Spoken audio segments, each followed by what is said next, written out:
Kimia eyingela na mabota ya bayi kongomani banso bolimbisi moke pona tongwa lelo mbula ye déranger indépendamment à notre bon vouloir to bandi na moi retard moke libre débat manaka na bino to kotani susu pona ko analyser l'actualité politique parce que zali très brillante na tongwa lelo esengeli to solo yango en toute fradeur pona ko permettre bayi kongomani baye ba lecture exacte sur le comment mboka ezali kotambola nangonga ya lelo ya yambo breaking news ministre ya justice garde des sceaux maman Marie-Rose Mutombo a annoncé construction il y a 11 nouvelles prisons à travers la République démocratique du Congo et pas wapi ba prison ngo rozana ba standards internationaux et annoncé à lobi bilé rozala ba boulangerie kotia manakati pour nous permettre ba prisonniers bazana ba conditions ya malamu avec capacité chacune il y a 2500 personnes il y a contenance yango ndeza qui information à breaking news mais maman ali kamoto kobeta di solo lelo et ça des situations de guerre et ça dit ko prévaloir na territoire il y a Niragongo pe na territoire il y a Rutshuru ta jeudi déjà hostilité bandaki entre le FARDC na ba terroriste il y a M23 quelle est la situation quelle est la température des terrains en Ngonga lelo parce que selon certaines sources sur place ba confirmer que le M23 sont avancés et peut ba récupérer des autres localités entre autres Kabindi na territoire il y a Ntamungenga na territoire il y a Rutshuru plutôt localité na ngana lo ba Ntamungenga na territoire il y a Rutshuru ba combat pe hostilité ezali kakati kinongongo tozali koloba ba FARDC bazali ko se comporter très bien selon le commandant le général Sylvain Ekenge le général major en charge de la communication et FARDC ndé ya outi koloba kalmi ezali pe ba ko se comporter bien sur le terrain. Comment devons-nous analyser cette situation? Quelle position prendre? Est-ce qu'il faut revenir na proposition ya Vital Kamerhe et à sortir des crises aller par les dialogues pour koluka moyen comment kozongisa kimia? Est-ce que faut-il aller toujours par la voie de la force? Comment faut-il faire? Nyonso yango to ko réfléchir yango na bayi kongomani pour extirper l'essentiel, tirer les rideaux des bons côtés. To robeta masolo yango na bayi kongomani bazomi nanga tout autour ya libre débat tongwa lelo to zali na mwana mboka au cadre ya INC ya Vital Kamerhe Leongwa ali na biso longo na tondio botondi pe boyi malamu na libre débat ya lendi ya lelo mwana mboka.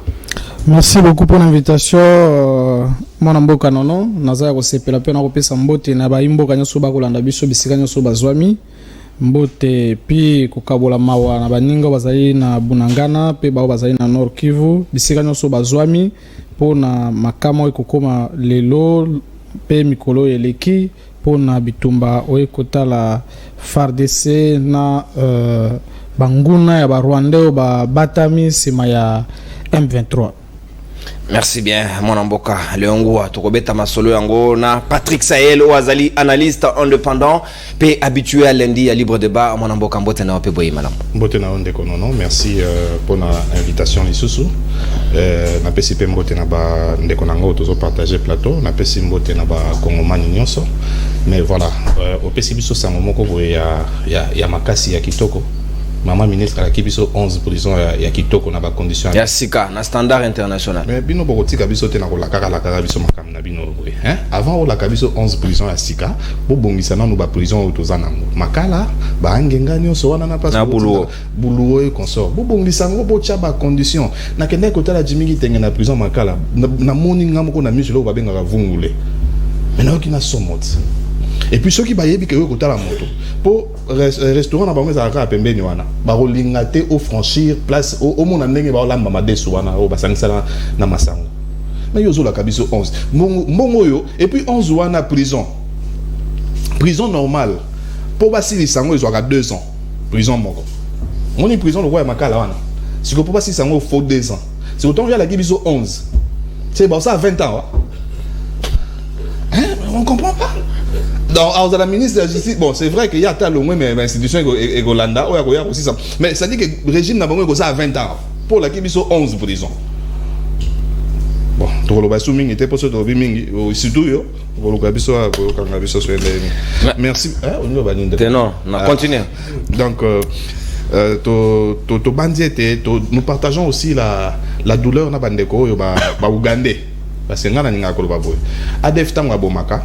Eza Uganda ndezo boma bandeko ba Uganda ba bomi na Beni ma sœur na biso moko akufi médecin moso so aziki carrément aziki na kati hôpital ba médecin ba bi ba ça marche mokolo ya enterrement na ye mais nous partageons cette peine douleur na biso to kaboli yango makasi na bato nyonso baza na Beni na ba oya biso pe to pesi makasi ba sozo na biso bazo bunda na Ruchu déjà to comme na on a tout développé. Merci mon mboka Patrick Sahel tozalipe na moko ya bayi cadre ya SID ya Martin Fayulu Madidi ya province ya Ituri mon mboka lik malembe ali na biso na libre débat tongo lelo mon mboka na tondi botondi pe mbote na libre débat mbote mingi ndeko nono mon mboka ndeko nono mbote na bako débatteur na ba imboka nyonso ba yo bazolanda émission na tongo lelo pour na dossier à la prison wana na kanisi esika tozozela maman ministre wana ezana ko libérer ba prisonniers politiques tozana plus de 13 de konabiso oba machaki ona bunaga bazoza la condamner ba SID ba cadre ya SID ba militant ya SID bazoza la condamner na prison ko ya makala 13 na kati na bango le konanga Luc Muloko na nindi o musicien ya Beni on déconne biso del canto azana prison ya Goma Tile azo sa ni na prison kaka po ayembi ke asipelite na ndenge mboke zoke est-ce qu'il faut bakangai na Beni na Oicha ba militant ya Lucha bazana prison ndeko alobi ndeko Jimmy Kitenge o ba journaliste nyoso bakima ba Pero Loire tout ça to bundisa ki Kabila te poto revivre biloko donc avant que le bela biso ba prison abanana wana. Deuxième chose, ndeko Patrick a lobby dossier à Beni esika ma soeur moko médecin aziki na kati ya hôpital osika ba ADF ba yaki kotumba. D'abord il faut dire ici que apparemment ba ADF ba opéraki baza parmi ba 800 détenus oyo ba yaki kozala bazaki libéré miraculeusement na prison ya Butembo. Si bo se rappeler que ba attaquaki prison ya Butembo plus de 817 détenus bakendaki na bango na Zamba. Et puis bakendaki ko initier bango ndenge ya koboma, ndenge ya kozala ba terroriste. Apparemment na attaque ya nini o ya Beni de récemment batwana nde ba opéraki ba jeune congolais wana o bazaki na prison ya Butembo.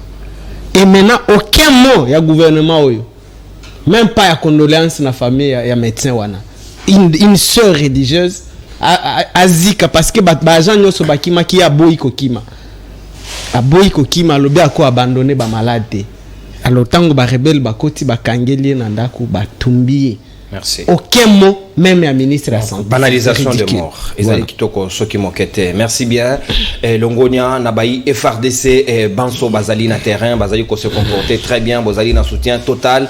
Ya bayi Kongomani Banso et sengeli pe ba moyen nécessaire ezala à la minute pe à la seconde parce que à la limite aussi il faut soutenir la démarche mais aussi voir comment faut-il les apporter ce dont ils ont besoin sur le terrain et que zamala momingi penza toko fungola sika hostilité na biso ya libre débat mon mboka Leongua. Les FARDC sont en train de s'affronter avec les M23 depuis jeudi ba combat ezali penza très intense sur le terrain.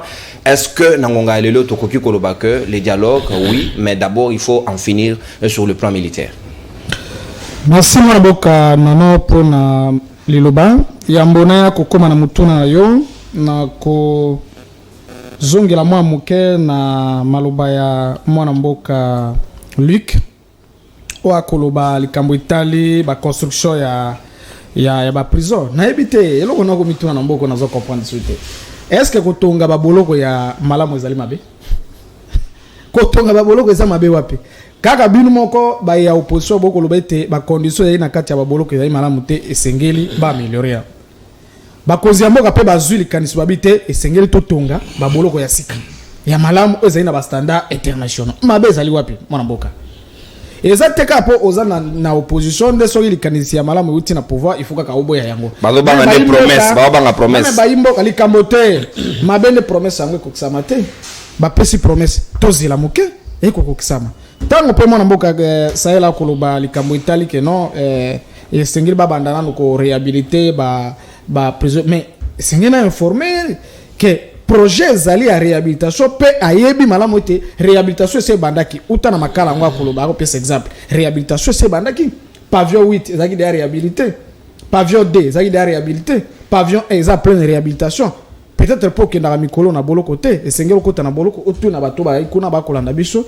na prison ya makala ba ko se que non ba réhabilitation eli bokangaye donc ba réhabilitation et ko salem tango mwana mboka like akolobela makambo ya ba détenu nayebi te tokomi na jungle tokomi na état ya jungle oyo tokomi donc tokomi na état moko moto akosala ndenge ya lingi ba kokanga ete donc moto akolamuka na tongo afingi akolamuka na tongo alobi bilobaloba lokola tokomi na état moko soki ndenge ndo bakokanga ete te mwana mboka de la même façon koyebisa na pouvoir à place ayeba kolibérer ba détenu d'opinion toboyi te de la même façon pe en tant que patriote oyo ayebi pe azali ayebi devoir civique il y a mwana mboka nyonso esengeli pe bosenga na ba militant na bino bayeba pe kotosa mibeko ya mboka bayeba pe kotosa bakozi ya mboka bayeba pe koyeba lolenge nini mboka etambolaka tozali na état jungle te o moto akolamuka na tongo abandi pe koloba ndenge alingi abandi pe kofinga ndenge alingi toboyi te critique mais sengeli na bayimboka nyonso bayeba ete état nyonso ezalaka na baprincipe nango état nyonso ezalaka na lolenge nango oyo etambolaka oyo esengeli biso baso lokola bana mboka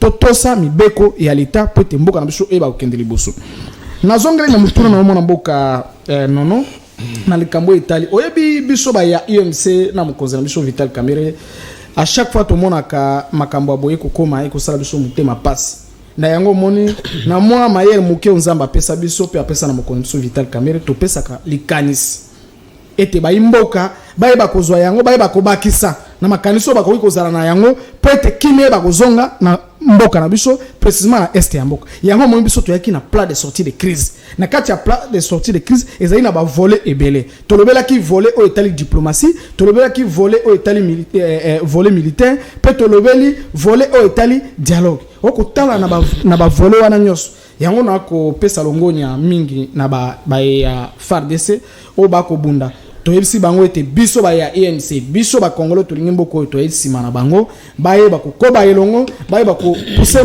munguna mais sengeli bato baye ba ete ata ko to soutenir ba FARDC lolengi wana plan de sortie de crise na biso to ko soutenir yango po biso to kanisi ete quel que soit niveau ya bitumba na bisika baso bitumbe salamaka mutu moko te akoyebisa ke option ya diplomatie eza inscrit te option ya kosolola etikala kozala exclu mais avec les 23 to kosolola comment du moment où bazana posa ba katela bango revendication na bango primordial ba katela bango territoire ya Rutshuru ça on peut pas accepter eloko koloba seke nako kanise to ondiro bosani mo eloko moko M23 koloba M23 sengelo ba kezani de Rwanda ndaza isima ya M23 ezali nde Uganda M23 za nango ka Kombo mais Rwanda ndako bundisa biso Rwanda ndaza kwa vie territoire na biso Rwanda ndaza isima nango mokonza mboka saloba yango yoko banga nini mukonza mboka imoka saloba yango pe ba imboka nyoso bayebi bakolanda biso bayebi ke ndenge za boy Rwanda ndaza sima na yango donc ezali solo kwa kobomba te na yango biso to koloba boy esengeli lisolo ezala et puis na bato bakoloba même na cité to koyoka bato mususu na kanisi bandeko bazali bakopesa pe likanisi na bango na likambo etali plan de sortie de crise po yeko kamsa biso bato bakoloba même ndenge wuti koloba ke non tokoki kosola suna Rwanda te plutôt tokoki kosola suna M23 te tokoki mwana mboka mais tomi koso bien ndenge nini mais soki bato bakoloba bakokamisa biso chaque jour qui passe tokosola na Rwanda nakolakisa ndenge tokosola na Rwanda po bato bakokaseti biso nde bato aliboso toyena likanisi wana non chef de l'état na mama Demise bakangaki pe photo na Rwanda pourquoi nakoloba tokosola na Rwanda mukolo komona ke tozosola suna Rwanda te eza mukolo komona ke Vesa Kaserega alongwe mboka oyo azongi epai na bango wande ba imboka bakoyeba mbala moke diplomatie mboka na biso sai nini na Rwanda sai nini ekatani wana to komi mbala mo to zui ba option mususu mena ngonga oyo sengeli ba imboka bayeba ete ba négociation e ko continuer na Rwanda tant que ambassadeur na biso ya RDC aza na Rwanda ambassadeur ya Rwanda aza awa na RDC elingi ko lakisa ete diplomatie to ko solola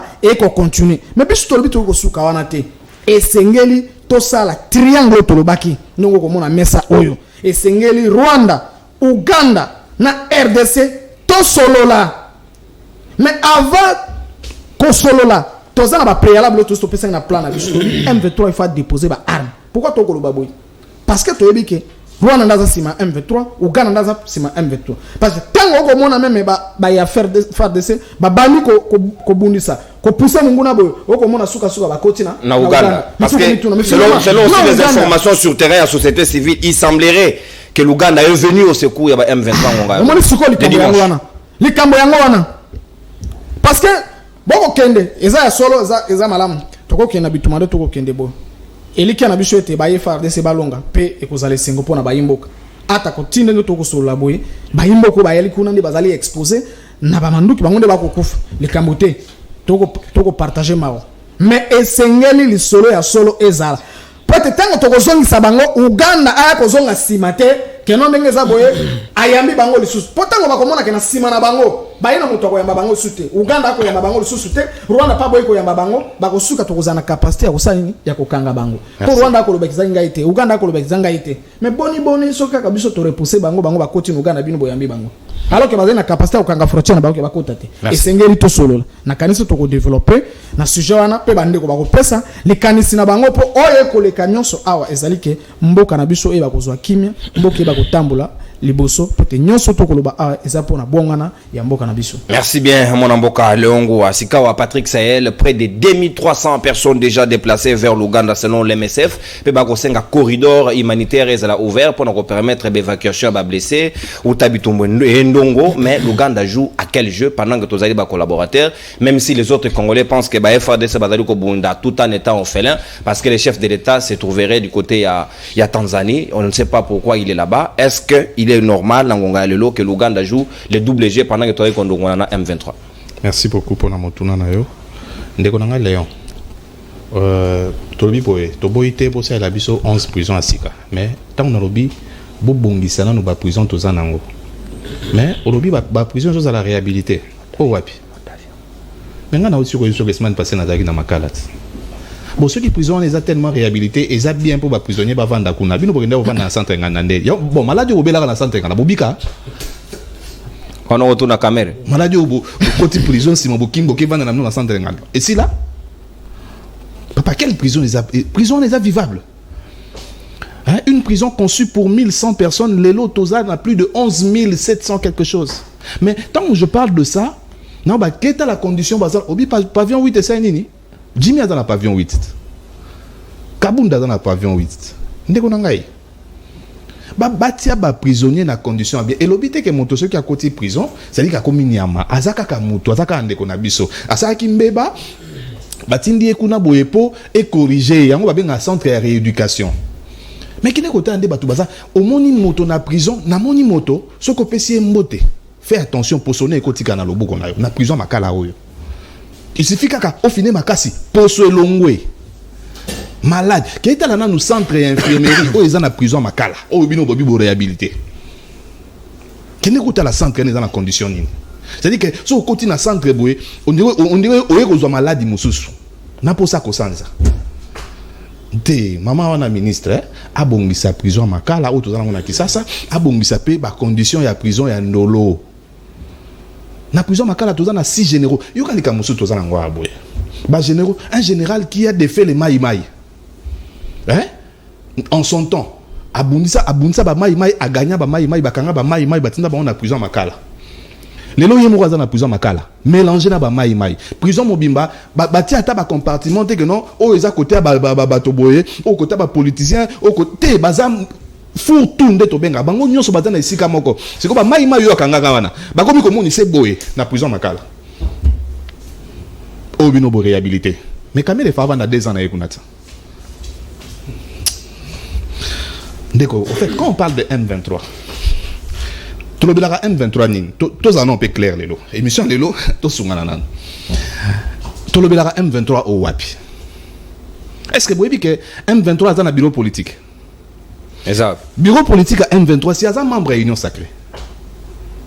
Bobino Bozolo Baka M23, ils ont Rwanda et consort. Vous comprenez? Bureau politique à M23, ils ont un membre de l'Union sacrée. C'est-à-dire, Bato Bazo Koufana Ruchuru, Union sacrée peut fois partager bilan wana. Ndenge kabu ya za makasi ya koyebisa biso ke échec na bango ba partager ngona ba katumbi ba ko partager ngona ba kamere ba partager ngona ba bemba ba azala pe makasi ya koyebisa biso ke bato ba kufa na ruchuru ba partager ngona Rwanda na ba américain na ba belge parce que M23 version politique est un membre de l'Union sacrée biso se toye bien. C'est-à-dire au lieu que na plan ya sortie de crise na zoya wana obino bo proposer mais ndeko nanga. Bon, supposons que tout le but au Vanda n'engebino bo sengi biso to Vanda na ba Rwanda na M23 na Uganda. Pour caméra nda lo bakit.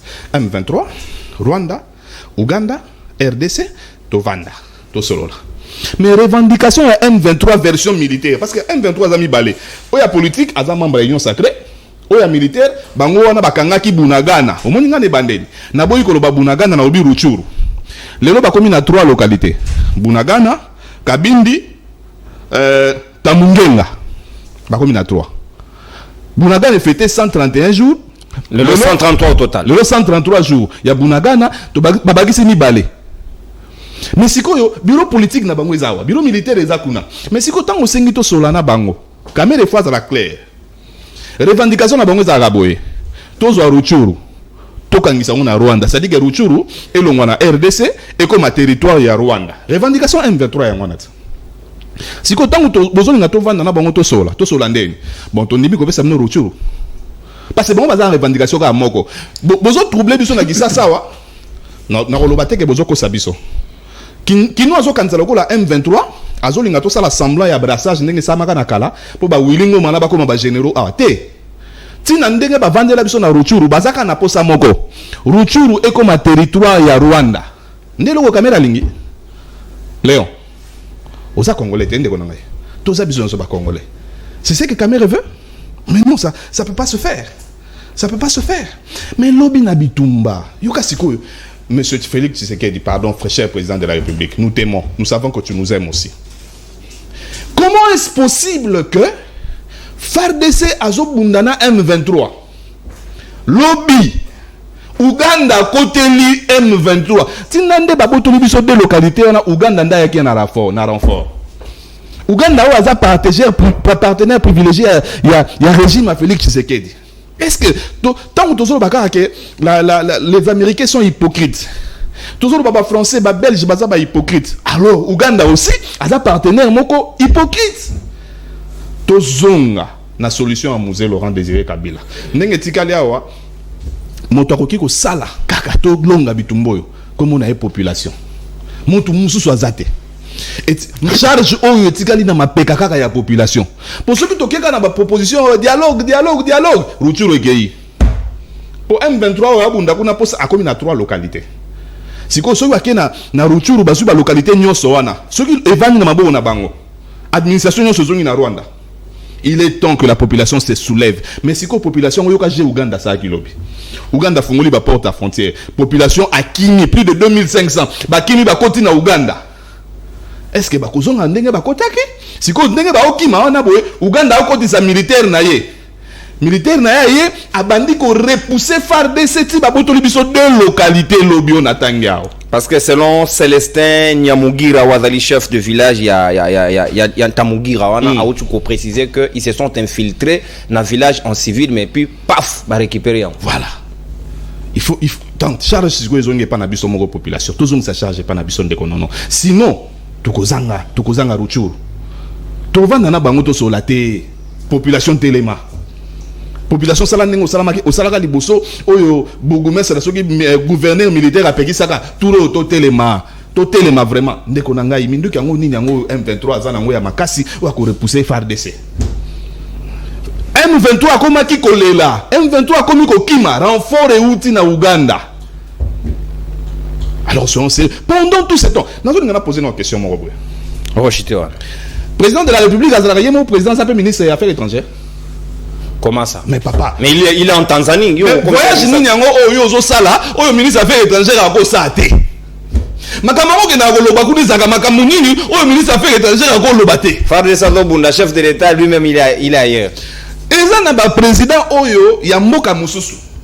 Soki azata na libanda.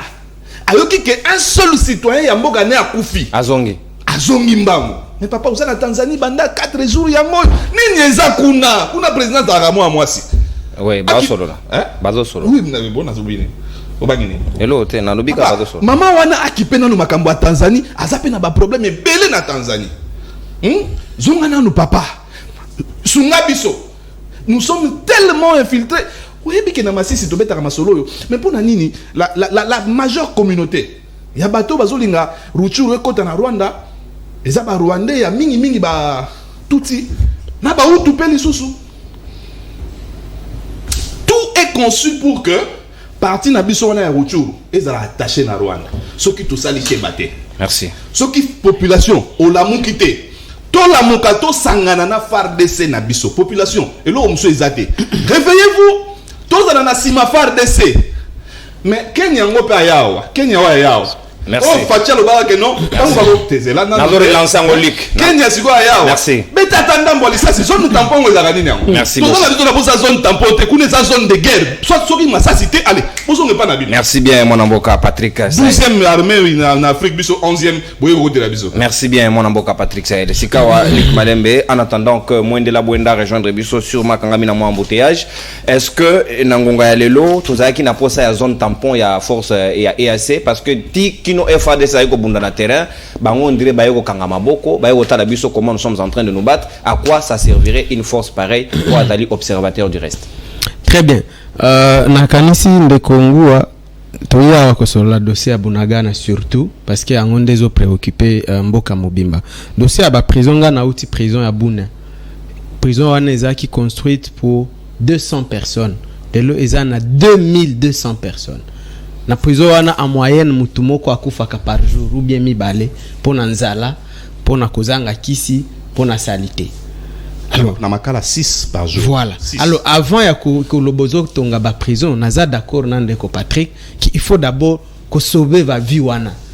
Parce que le temps que ba prison encore que toyebi bino ba annonce denge bozalaka.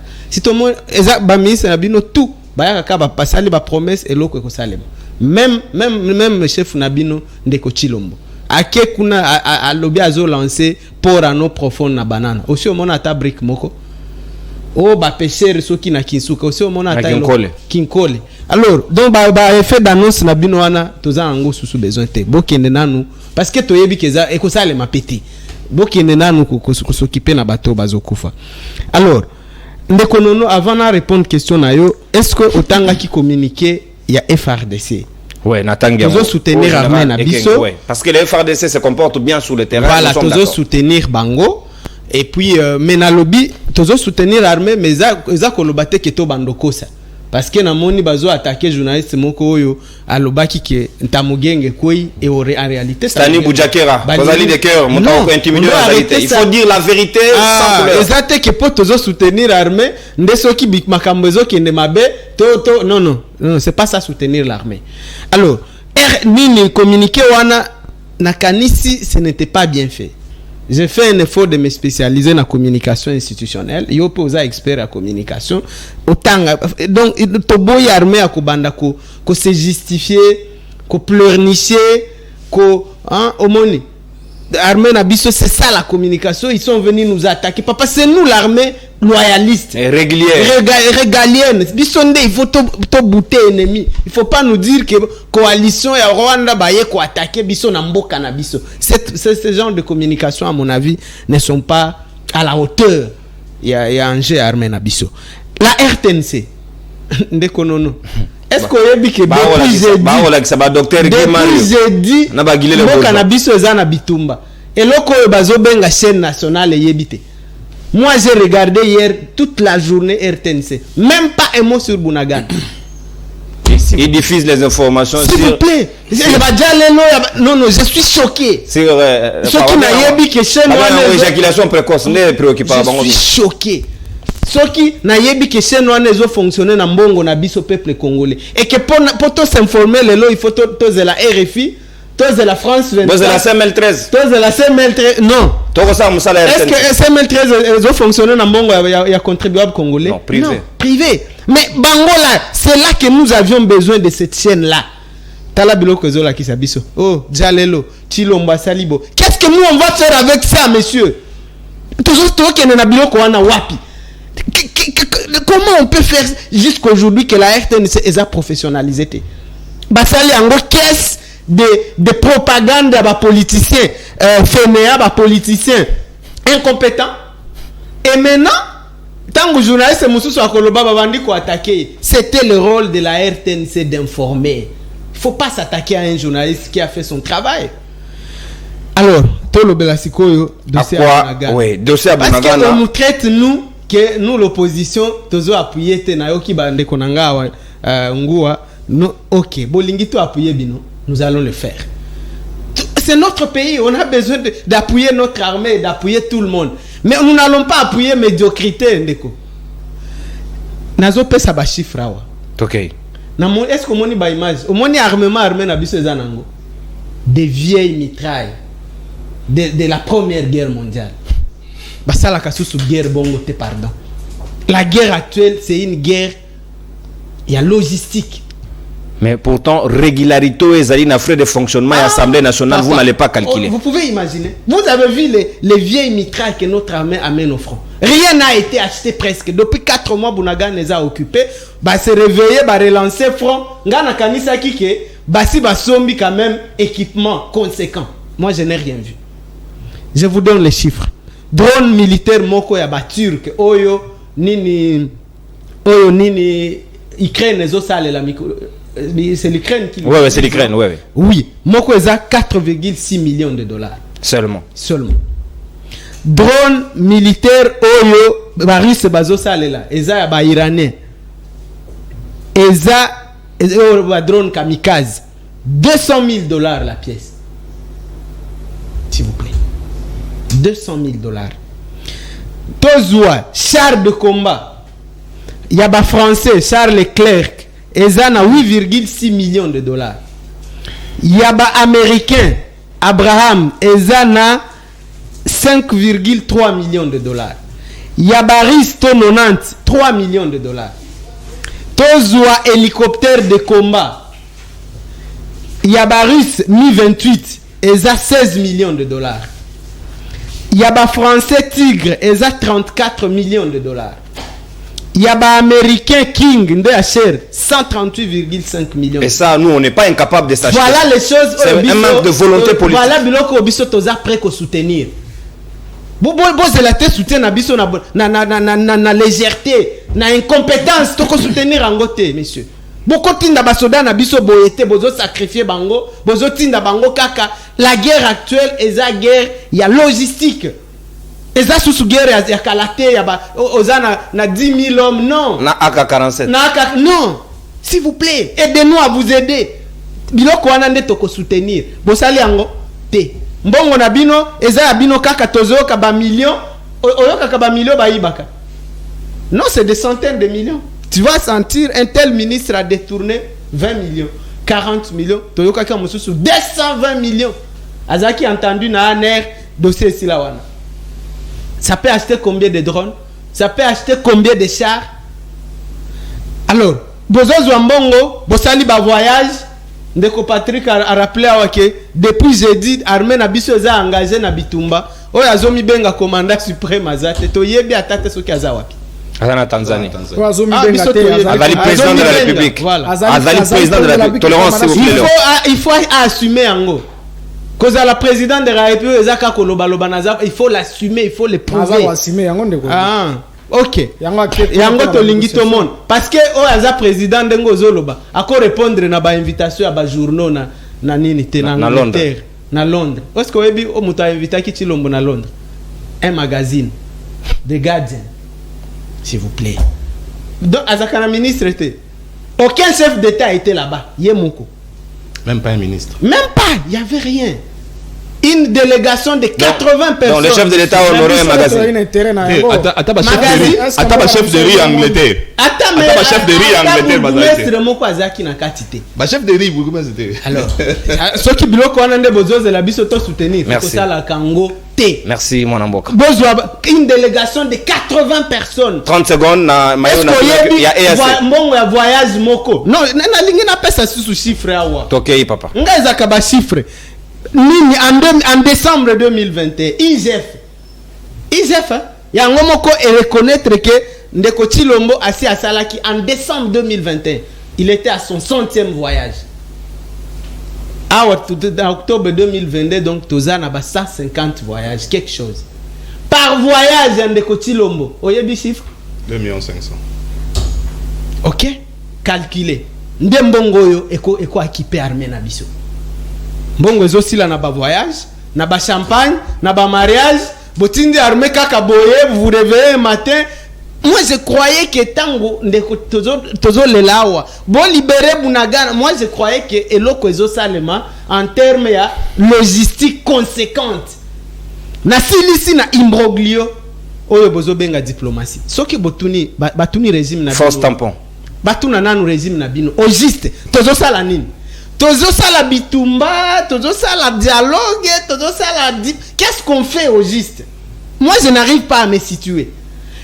Ouganda essaie de prouver biso keza na bisoté mais son armée est ici. EPDF Ezao ils ont tourné pouce mutualisé. Voilà. Rwanda bolobinde ils ont agressé biso ambassadeur na bango Ezao Vincent Karega.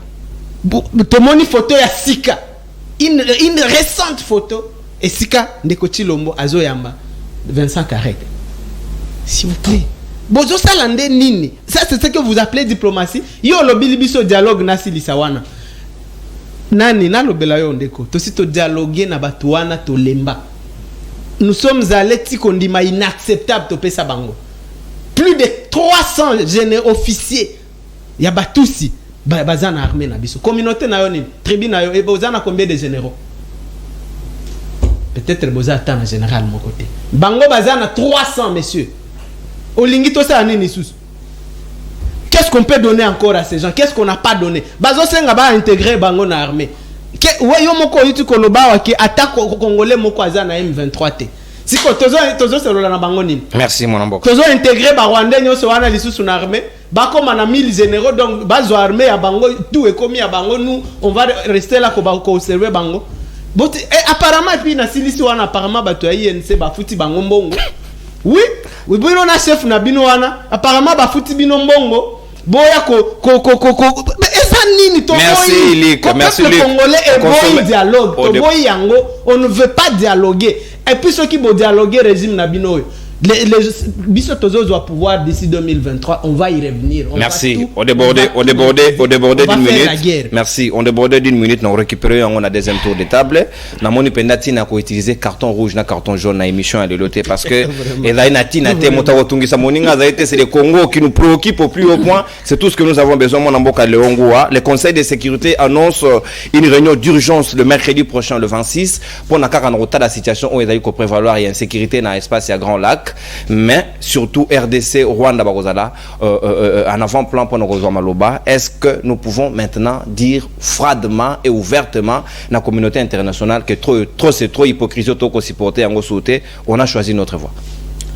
Matondo mingi pona liloba lisusu mwana mboka nono ya mbona yako koma lisu na mutuna na yo na kanisi ba imboko ba kolanda biso ba ina posa ya koyeba bosolo se bosolo pona likabo itali bitumba na este ya mboka pe ndenge to na kati ya plateau wa biso baso na kanisi makanisi na biso nyonso ezali ke kimia ezonga na Bunagana toloba na Nord Kivu donc likambo ya kombe na nezalité ezali ne makanisi toko pesana mais eloko comme sanga ezali ke bandeko ba ko contredire to ba ko boya après les sorties de crise na biso mais suka komona ke ba ina proposition ya malonga ta opesa si tout ndeko liki na yoka ta proposition ya malonga te na yoka proposition monsieur pandeko ça est la population fatema to boyite population de telema po lokuta mabe biso to ya to ko telema pe to ko boya yango soko tape na ba réseaux sociaux to ko boya yango mais ya ko kama ndeko ça na ko banana ko na rebondir mukenza ya pas de problème ndeko ça là ako comparer situation ya Minembwe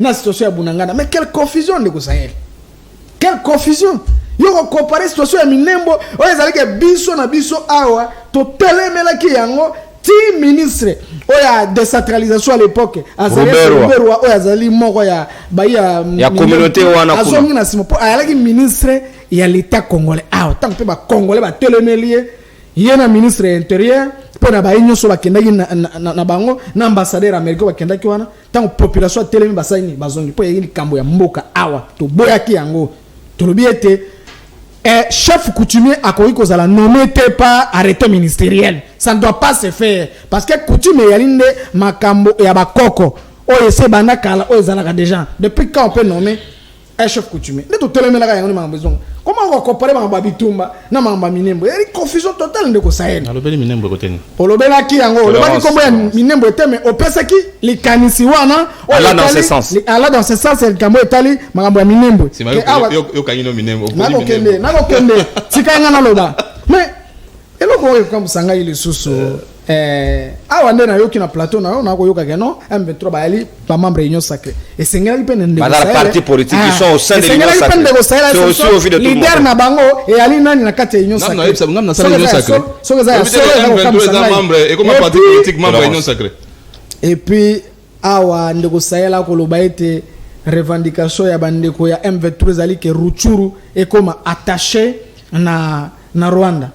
Mais ce qui est un peu trop qu'on revenir à Kolobana, c'est qu'à Tikala Pegozoyangote, pour ma belle à Bakoko Nabiso, attaque qui teigne à 1 mètre, Tikala jamais Kokota, INC et Tikala jamais condiment, mon connaissance vital Kamel, Tikala jamais condiment, Tikala jamais condiment, Kosona Banguna, Pete, Baye Basoka Yali Kanisina Bango, que Bakanisi était, Togozwa, attaque qui teigne Nabiso Moko, ya mboka na biso pete kota na Rwanda to Uganda ba komi kosa pe ba mboka ba ete INC ekotikala jamais kozwa par na ba 6 ya boepe ekotikala jamais kondima esengena ba ndeko ba yeba ete likanisi na biso ya dialogue front oto koloba atre Rwanda Uganda pe RDC eza lukuta te ke biso toko participer na likanisi o esengeli o koloba ete kozwa kitenya RDC pona kopesa na Rwanda ezali lokuta ba imboka batikala okosa binu tolobaki malamu ete primaire ya likambo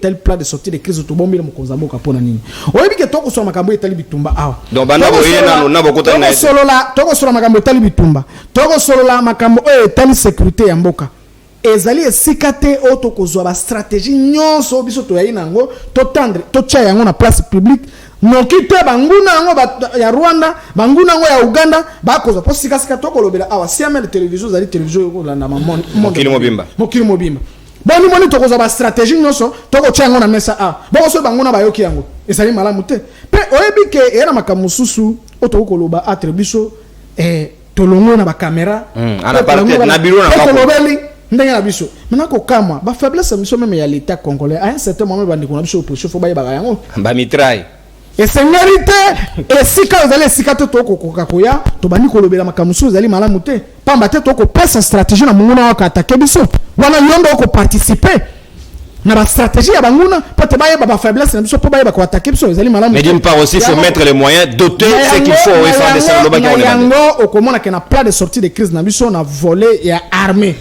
tolobela ki yango malamu tolobela ki ete esengeli to équiper armée na biso esengela ki to restructurer ya solo armée na biso tango to koloba ko restructurer c'est à dire que esengeli total banani bayeli ba infiltrer na kati armée na biso baye o basi ba kota na kati armée na biso bayeli ba infiltrer toyeba ko dénicher bango peut-être toyeba ko lungura bango kati na armée na biso wana ndeza parmi volet na biso militaire a ko zongela kutu soko la ni malamu ko mona ke a ko zongela nde stratégie na biso a ko zongela nde plan de sortie de crise na biso na volet armée o to ko déni to ko loba ete na ngongo to ko sola oyo RDC to yali na mwa ba faiblesse pona ko kende na bitumba ya solo pe pona ko longa na kanisi ke a rejoindre biso tango biso ba ya INC to ko loba ke bitumba ya mikolo oyo ezali nde bitumba oyo ezali ko benga mana lopoto bitumba oyo komi technologique ezali susu te makambo ya ebele ya bato e komi nde makambo oyo etali technologie oyo esengeli biso baye ya pouvoir esengeli to réfléchir autour ya chef de l'état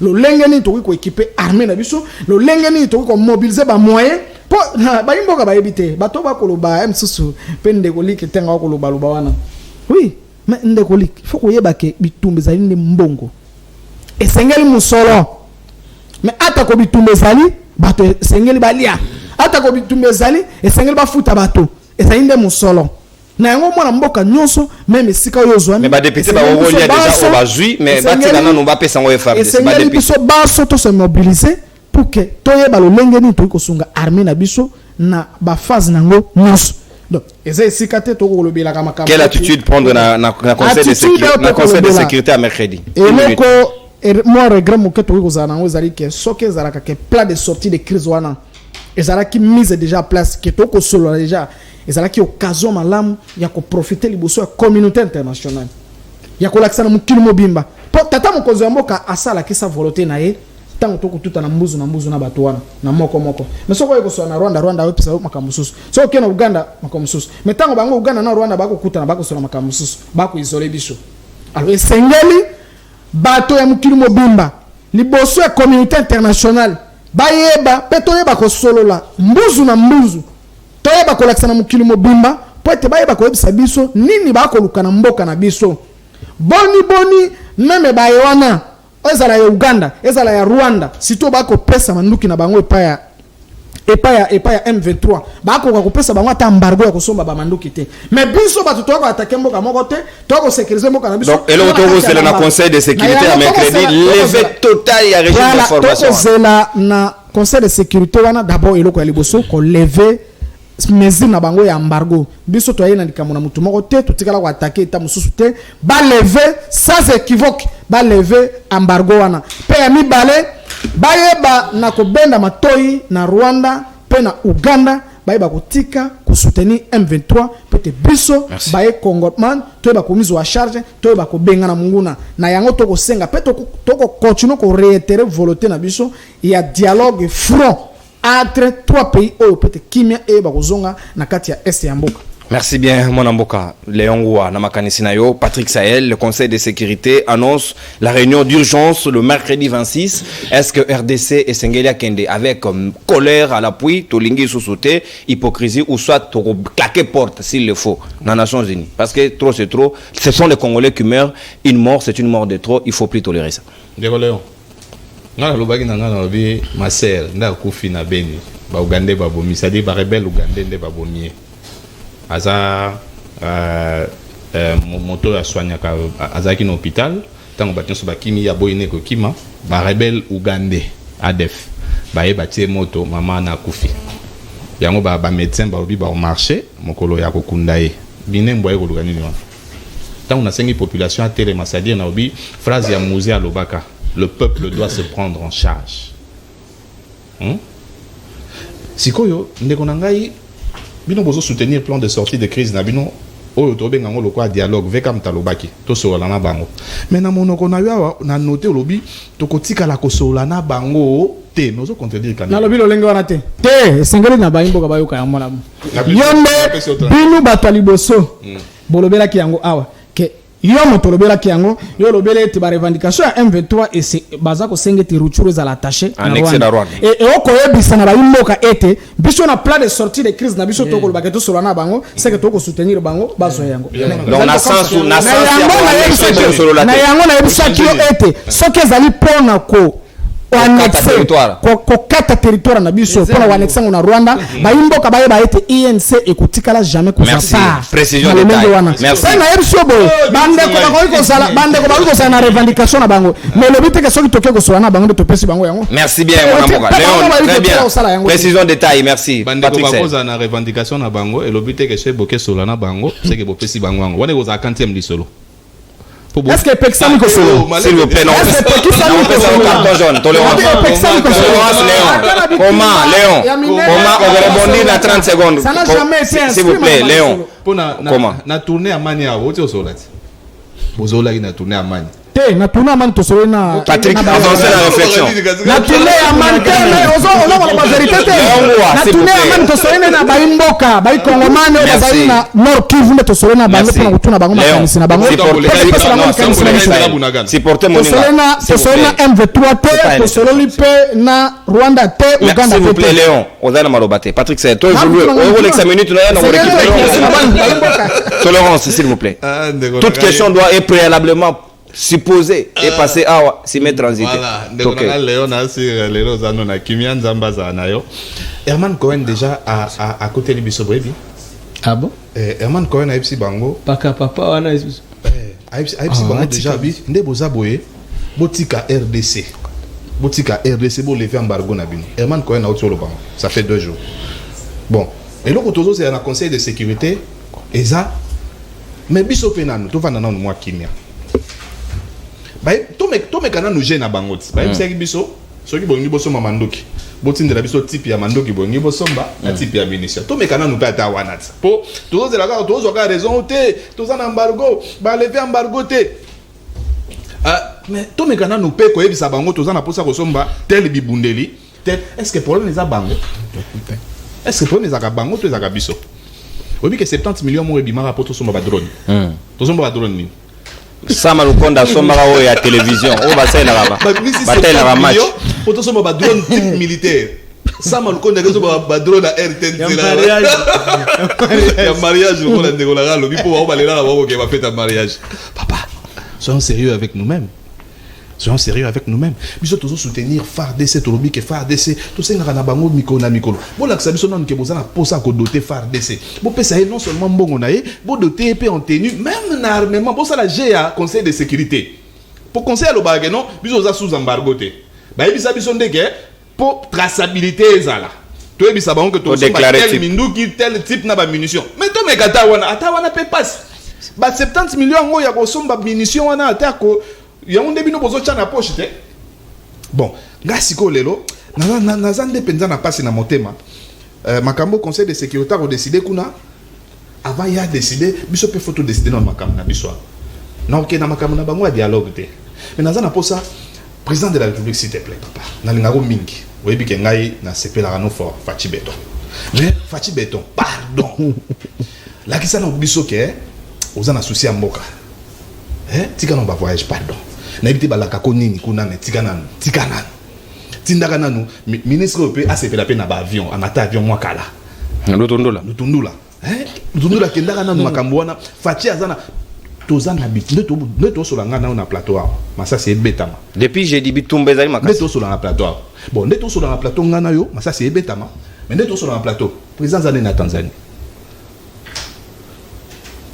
makambo yango bakangela ka Jimmy Kitenge c'est-à-dire que bato bakufi na Ruchu na butwa lelo misusu bakufi na bakimi bazongi na Uganda on a évité ce président dans l'attitude d'Adei na Tanzanie soit dans l'attitude d'Adei nzambe kanda yebi mais nous sommes sévèrement menacés donc il y a dialogue makasi faut tout ça les ananu entre biso to vanda biso na biso to vandi to lobi ezan ndenge nini ndeko yo za moto wapi yo za moto parti nini nga za moto parti nini tochana nous baba makasi na biso nyonso totala makambo ele kana na ruchuru akokende te mais pendant que tobo ya ruchuru akokende te bango baza makasi tina ba institution na biso awo ndeko tuna ngai na pesa oyebite ke M23 za parti politique na mboko oyebite bon siko ndenya a changer kombote c'est-à-dire M23 oyo za parti politique na mboka oyo na M23 azobundisa biso kuna bataka elo mokote c'est-à-dire que membre ya union sacrée yepe kanda azobundisa biso kuna c'est-à-dire que bilan na bango c'est quoi de plus normal que bakabola bilan ya ba mort kuna na régime ya Tshisekedi 1 minute 30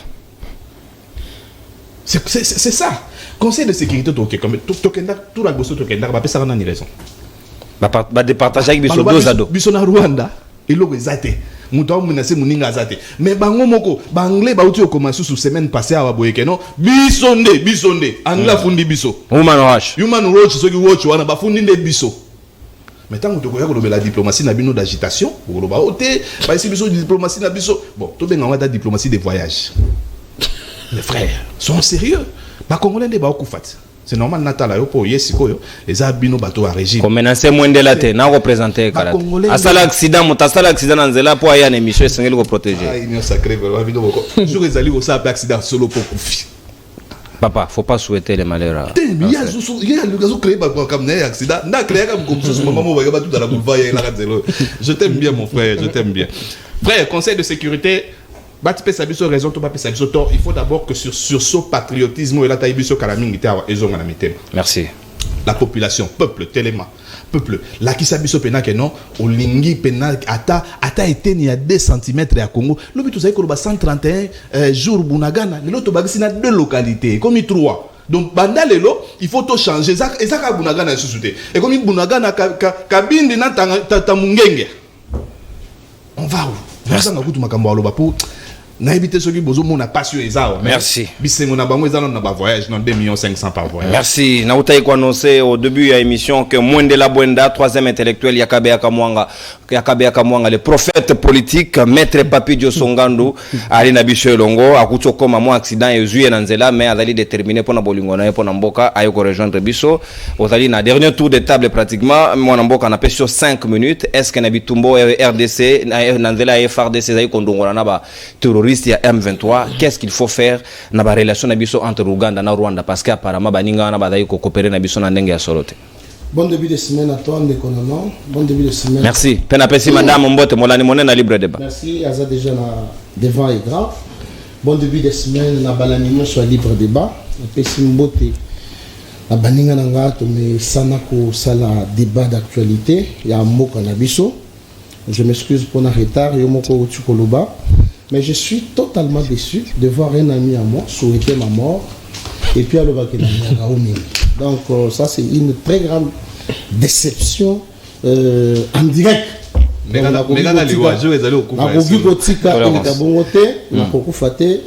vivrai. Alors, Patrick Sahel, d'entrée des jeux, a lobby, à président de la République. Mon président de la République, s'il y a des gens au Balingakaote, c'est Patrick Sahel. Voilà. Alors, j'aurais appris que le président honoraire, Azana Kashamata, a allé consulter, mais étonnamment, on a mis Patrick Sahel sur le plateau. Hier, Azali a participé à la consultation. Indépendant. Merci beaucoup. Patrick Sahel a le but de que M23, un parti politique, bien sûr. Na union sacrée. N'a pas ça na union sacrée. Bazar la s'il vous plaît, tolérance. Sirounig. N'a pas ça agrément. Ceux qui te répondre à la question. Bazar na FCC baskila baya na ba mende. Merci beaucoup. Je pense que la population a compris les locaux. Toujours dans mes minutes. On a dénoncé les Kambomoko très grave. Au moins, l'une des causes, il y a retard les alliés par rapport à Avenue Forgeron. Je suis descendu sur terrain lobby pour que ça va immondice au babimisi na katia maya kalamu et barinzela place wana wenzezali ba maman moyen batte kizate. Donc Forgeron les alliés na limité industriel côté à première rue. Donc ceux qui mboule les bâtiments les autres dans Nanzela Nandenga au Sakanate. Jantiningo Bilambaka, je ne sais pas, va travailler en collaboration au VD. Semble-t-il que Mongo est bini. Mais tu as dit que dénoncer, honorable Ntingi Pouloulou a dit dénoncer comment le ministre Warrior va dire que détourner Mongo, va dire que son paysan beaucoup zamboka te. Le ministre ya lolenge wana, ndé va dire que pesa va Patrick Sahel maloba loba. Quand ils ne font pas des choses où ils ont intérêt général, il y a la population congolaise. Donc je dénonce le manœuvre, il y a Gentini Ngobila, en complicité avec OVD, la population à Forgeron est limitée dans ce qu'on a. Au moment où je vous parle, toute la population à Forgeron, basali devant écran à Bango pour la Kolanda, Maïto Koloba. Donc Gentini Ngobila, s'il vous plaît, la Senga qui a démissionné, mais le Kola au Boni, alors. Mais quand sala musala na ndenge ya intérêt général. Na 3 minutes na ozongela sikawa. Est-ce que esengeli to kene na M23 na nzela ya mandoki ndenge to bandi déjà depuis jeudi ou bien il faut revenir na plan de sortie à INC, les dialogues aussi, c'est une voie. Bon, je me réserve beaucoup plus na makambo ya INC ou ya Salaki. Je crois que l'homme le plus placé ou ya ko répondre à ma question sur le plateau, Léon, bien que nous sommes na obédience politique moko ya union sacrée. Vous savez, même Makambo yo lobby ya conseil de sécurité, j'essaie un peu de frôler une idée au Sahel à lobby que nous devons d'abord nous organiser à l'interne. Parce que j'avais dénoncé sur les plateaux la communauté internationale. J'ai cité la Grande-Bretagne, j'ai cité la France, j'ai cité les États-Unis. Ces trois principaux pays où on a basali hypocrites. Nous n'attendons de rien. Vous serez surpris au moins de prolonger embargo Nabiso. Conseil de sécurité, tous les nous-mêmes, au niveau interne, nous devons prendre nos responsabilités. Nos responsabilités. C'est par là que réitérer soutien total na FRDC, na commandant suprême, il y a forces armées, monsieur le président de la République. Bien sûr, Bunagana est attaqué. Attaquer Salemi, Massad, c'est Betty, mais il y a une position de force, Ezali, FRDC, Bazali, pour ça, effort pour bousculer M23. Mais, Boyokaki Nikololeki Awa, secrétaire des Nations Unies, a que M23 Bazali n'a pas armes sophistiquées collègues des Nations Unies. Or, Bissot Ozali n'a Ambako. C'est-à-dire, nous ne sommes pas devant le Rwanda, nous sommes en guerre, devant la communauté internationale et plus précisément les États-Unis. Pour prouver mes allégations, vous allez voir décision Oyo, Conseil de sécurité à kozwa ce mercredi à kozwa décision en faveur de la société parce que bango bazali ko profiter ba minerai c'est comme ça que ozo mona ndeko Fayulu a sur le plateau azo ko kende ko contacter ba impérialiste wana et puis ba toi na balingaka te un originaire ya mboka azala à la tête du pays. C'est pour ça que vous voyez bazo utiliser ba Fayulu bazali ko utiliser ba Joseph Kabila. Oh nous c'est le Congo d'abord nga Sénégal les amboka na ngata nga Rwanda les amboka na ngata Israël les amboka na ngata mboka na nga ezande Congo biso tozali ko bundela Congo yo ko changa mungo na mnoko te na tangika ba mboka misato donc biso tozali ko bundela total intérêt général ndeko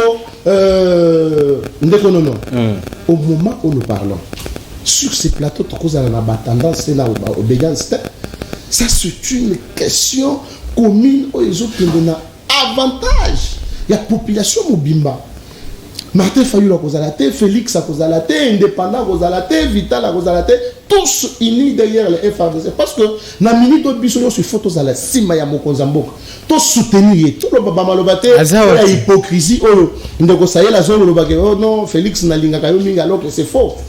Vous comprenez? Donc, tous à la Sima ya Mampinga na biso, tous soutenir bango na musala bazali kosala. Parce que au moment où nous vous parlons, 75 au cadre ya armée bazali devant la justice bakangaki bango depuis nomination ya Christian Chiwewe. Donc tous est là et l'autre côté d'après mon humble avis tous est là et l'autre côté na conseil de sécurité au Yekosalema mercredi parce que bako prolonger kataka ambango na biso mais nous devons revenir à l'interne tous ça la majorité opposition indépendant tout mekatomona qu'est-ce qu'il faut faire pour que tout contrer Batouana s'il faut que Kendata na Russie pour que tout bombarder pe ata Rwanda wana nous sommes prêts pour que tout garder intégrité nationale na biso. Merci.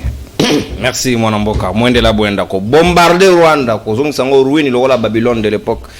On a analyse pe makanisi ya mwana mboka Papi Dioso sikawa Luc to komi pratiquement na suka libre débat 5 minutes na yo mais 30 secondes ya suka to sala pour la conclusion pas plus ni moins est-ce que nangonga lelo conseil de sécurité et kozala une voie de sortie à solution pour la République démocratique du Congo toté na moment où tozali ko beta liso.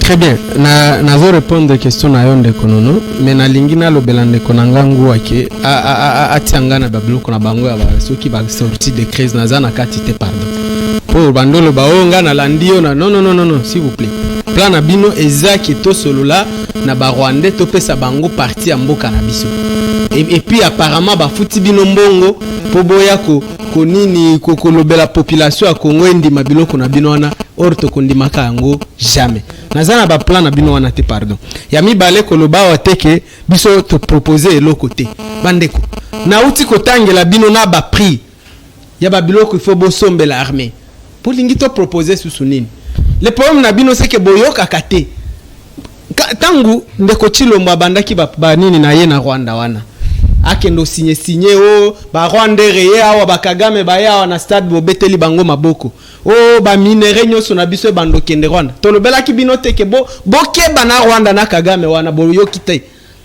na moni ndeko Chilombo ye moko na BBC azo regretter alobio ya azaki de bonne foi a pesi nyoso. Est-ce que dans le monde lelo ezaka ma bonne foi? Non s'il vous plaît. Et puis eloko ayebite c'est que en politique erreur ezaka impardonnable te. Comment dire, ezaka pardonnable te. Ouais.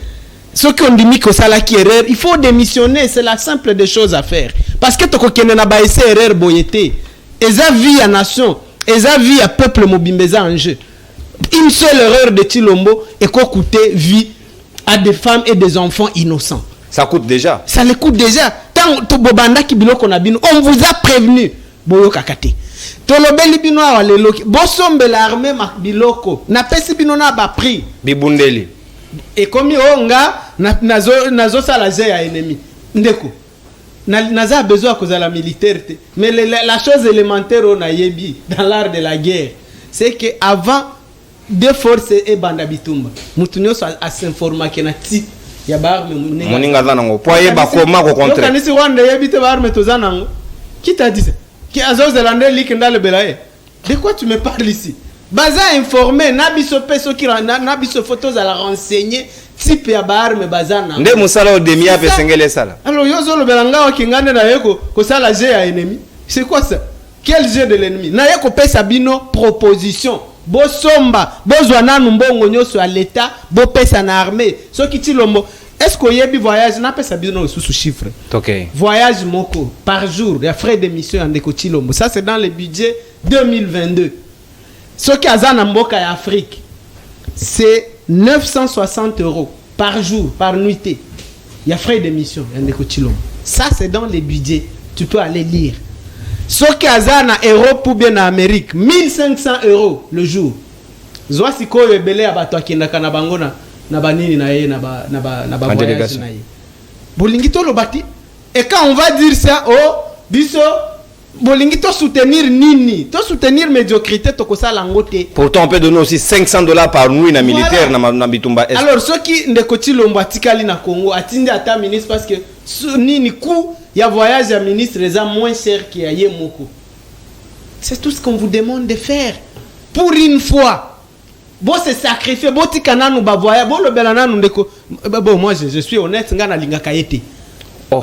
Ah ngana linga kaete et je suis clair. Naza. Yango ba boza ba ene. Non aza ene naza compatriote aza ene na biso aza. Te ene na ndenge ya N donc boza na N. Ndenge balingi, moi je suis pas obligé de l'aimer. Aucune loi ne m'oblige que ngana linga chilombo.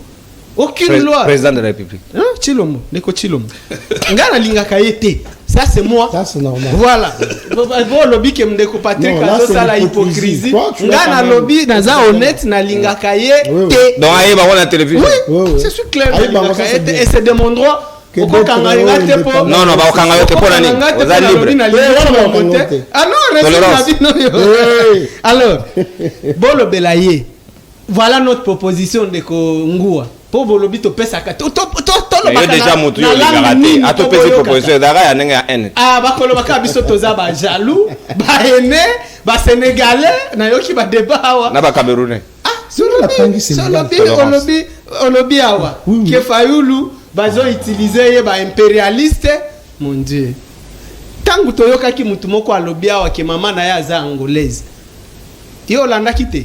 Olingi toza sala ba débat wana. Il y a raison. Yemo kwa lobby. Tolérance. Alors, donc bolebela nanu ndeko Chilombo. Na ba jouisseur na bino ya inyo sacré nyoso wana. Botala nanu un mois. Sans Il y a voyage. sacrifice. Na ba député na bino nyoso wana. Tout l'argent on achète des équipements à l'armée. Et on dote les Armée militaires. lelo eza armée ndengo lobaki intelligente, eza armée technologique bitumba lelo. Toza sous na moyen âge s'il vous plaît. Alors, quand on vous dit ça, to komi mabe. Il faut bokanga biso. Alors, qu'est-ce que vous voulez finalement? To appuyer to le bel dossier à Conseil de sécurité. Ouais, 1 minute. Tala sikoyo résultat ya ba voyage nyoso to sali. To vider mbongo à l'état. O tozo sala ba voyage, tozo sala diplomatie agissante, ceux qui tozo luka ba investisseur. Tala sikoyo na ye moko awande konanga bwenda azo regretter que o tozela eloko na conseil de sécurité wana po bako nini bako reconduire ka embargo. D'abord je voudrais corriger, le Congo n'est pas sous embargo. L'embargo signifie on ne peut pas acheter des armes. Mais biso doit un régime d'information déclaratif. Il y a déclaration, il faut juste kolobela ONU nini tosombi parce que le monde a peur que biloko tosombaka et se retrouvaka na maboko ya ba groupes armés. Et c'est vrai. Ce ko o ba o to wana pe na M23 ida ya Rwanda. Pourquoi pe ba pesa ya embargo? Ah, c'est ça la diplomatie na biso. Deux poids, deux mesures. Moussa la diplomatie s'il fallait zalande wana. Mais oya biso zaka ko voyager, ko kendo zo ba selfie, tozongia o tosali makelele, tosali diplomatie. Alors que en réalité, lelo yomoko lo belinga wa ke mutu ako soutenir biso na conseil de sécurité wana azati. Merci mon Même la Russie. Non, nazana na 2 minutes. OK. Même la Russie, oyo et lingaki ezala allié na biso. To voter contre un. Tu l'as rappelé. On a voté contre la Russie. Non, biso mo to ko comprendre l'autre ça. Les pays africains tout et s'abstenira qui.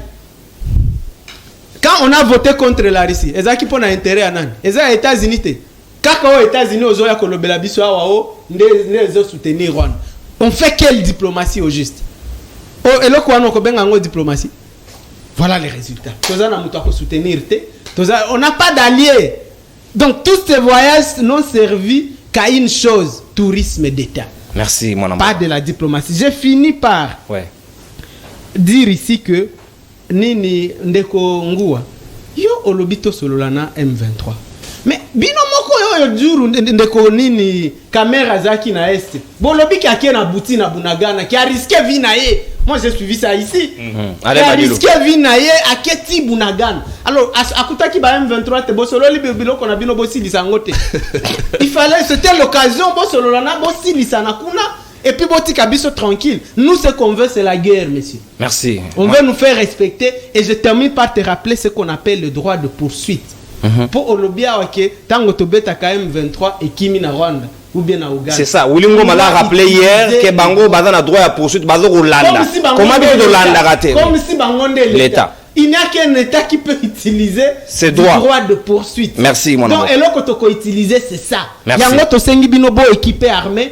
Tous se mobiliser derrière l'armée Nabiso. Et puis, cette armée, botika ko politiser en merci mon ami. Non, c'est ça dossier. Oh, et cause à l'argument électoral à Moutouté. Merci. Parce que d'abord, il faut vous rappeler que Ndekoti Lomboya qui n'a pouvoir, il n'y avait pas les M23. Bunagana n'était pas occupé. Merci. Et Zia qui occupait sous vous. Alors, ceux qui ont dit Zongi, ils ont laissé que beaucoup ça nango chantage électoral. Merci. Merci mon amboka. Aussi ici pratiquement libre de Banabiso avec débordement en tout cas Bolimbi Simoke. Nous avons des anniversaires spéciaux et c'est que conclure na yango. Mon amboka Leongo a 30 secondes ni plus ni moins. En tout cas résumé et conclusion ya nyonso tolobeli awa qu'est-ce qu'il faut faire à ce net moment. Lilo bananga ya suka bana mboka nono na kolanda bandeko nyonso nde ba kobeta ba masolo na bango c'est une décolique na ko raconter vie na ye c'est normal les a droit na ye sengela kina yebisa bana mboka ke plan de sortie de crise na biso ya UNC n'a jamais inscrit option ya armée na kati c'est-à-dire ezali parmi ba voler biso toujours estimé na on est au bunda boto so appliquer déjà plan na bino ezana kati ya plan déjà ezana kati ya plan mais ce qui est vrai ezana kati ya plan mais ce qui est vrai nous estimons po yemo ka uti ko relever mambo ibele wana c'est parce que yazo ko ba yango ngana ko lo ba yango te makambo ya uti ko lo ngana ko lo ba yango te na yango biso toujours estimé que na plango na voler armée wana naza ko rejoindre peyenda rejoindre yango na lobaki yango na lobaki a rejoindre biso na kati ya voler armée na biso esengeli to équiper armée na biso esengeli to tia bango na ba conditions longo bani po ete baye ba kubunda bitumba ngo ya solo to sala ti principe ya poursuite ya koloba wana donc bayimbo ka batika kokosa binu plan na biso ya INC o ya plan de sortie de crise ezali plan Salvatore oyo kosala ete kimia ya solo e ba kozonga na est ya mboka peto ye ba ko protéger intégrité territorial na biso boye ba kopesa biso confiance na yebike bandeko ba yebike plan eza ya solo eza ya malamu me bandeko zaka na kozanga kaka ke komikitisa ya koyeba ete bandeko mwa mayele sali ba pesi plan yango mona bandeko ba kosala lengana to ko finish bandeko ba koyeba ko rejoindre biso pete makambo etali ko solola n'a jamais été exclu na makambo o etali ba conflit entre ba état quel que soit niveau ya guerre ba to sala ka solo ya suka pona loba biso ba ya INC na mokoza biso Vital Kamerhe tango biso tokei na est ya mboka botika kokosa ba imboka ndeko ligue totikala kokota na Bunangana te. Merci mon amour. Totikala pe koloba teke tokota ki Bunangana tozalaki de passage soki ya yebi géographie ya mboka malamu te esengeli ayebisa bana mboka tozalaki à la porte ya Bunangana ezali nzela oyo ezali wana tokotaki na Bunangana te totikala kosola na M23 te mais tosolaki na ba imboka nyonso ba ikuna ba ya société Patrick Sahel merci. Merci mon amboka Léon. 30 secondes Naomi. Merci beaucoup. Patrick Sahel Nalombango Penza 30 secondes conclusion toi aussi. Non si ça n'angai bon. Na kota na makambo Léon le but est pour ça na côté les 30 secondes. Ndeko toza déjà na bitumba. Ndenge toza boye faire des na biso azo bunda na rocho. Faire des na biso azo bunda na Bunagana. Alors pour guerre et longama. Avant qu'on aille na ndeko nanga yo botolanga kolinga na mutu. Ngabi bebi singa linga mutu munyonso na linga Tshisekedi. C'est un humain.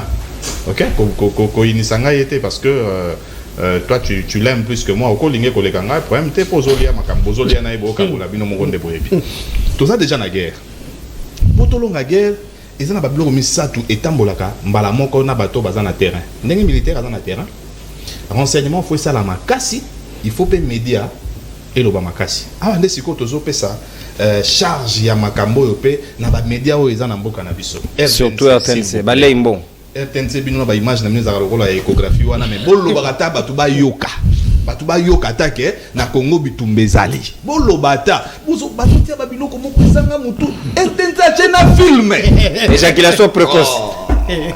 Oui, régime na bango libido élevé wana boye balingi makambo éjaculation précoce na TV.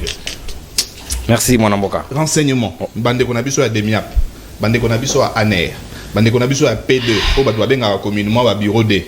Ça dit que comme il attend oyo est-ce que ba ko tia budget mon côté to répertorier bango bazaka combien na Congo hein to tindi ata katikati na est parce que biso terrain bitumba ezo sama bango pe fo bazala pembeni pour na renseignement ba biso surtout to est-ce que ndenge Rwanda a infiltré batu na bango tina ba gouvernement na biso to ko infiltrer ata batu te na que na ambassade ya Rwanda na suki sabo na ba ambassade nyonso na ba mboka soki boza ambassade boye na mboka ba sengaka ndenge boye wana ezala na nombre moko boye ya bato ba autochtone bato bokuti na mboka na oko boko engagé na ambassade na bino mais ambassade ya Rwanda ezao congolais atap oya kombola kazate moto akombola ka rwandais moto c'est que rwandais na rwandais moi to infiltrer bango ezali. Merci mon amboka. Papi Josso na lombango penza to ici 30 secondes.